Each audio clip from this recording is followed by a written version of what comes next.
Yes, Cathy, dumating nga dito no sa Senado si CIDG-NCR Director Colonel John Giagi. Ilang sandali matapos yung pag-issue ng Sandigan Bayan ng warrant of arrest laban kay Senador Jinggoy Estrada kaugnay sa reklamong 573 million pesos na plunder na inihain ng Office of the Ombudsman. Sinubukan tanungin kasi ng media si Giagi kung ano yung pakay nila dito sa Senado pero tumanggi siyang sumagot, no? Pero nang tanungin ng security personnel na dito sa Senado, sila Giagi, ang sinabi ni Giagi, 4 lang daw sila napapasok sa Senado at wala daw silang mga dalang armas.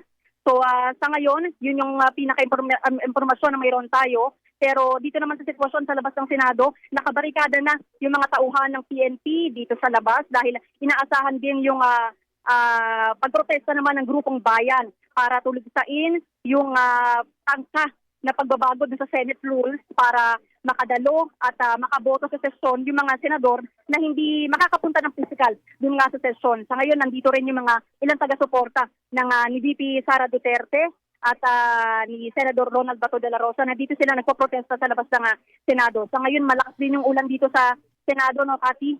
Dito sa Pasay City. So Pam, hindi mo matiyak kung itong pangkat ni Colonel John Giagi ang arresting team para kay Senador Jinggoy. Walang ganong impormasyon.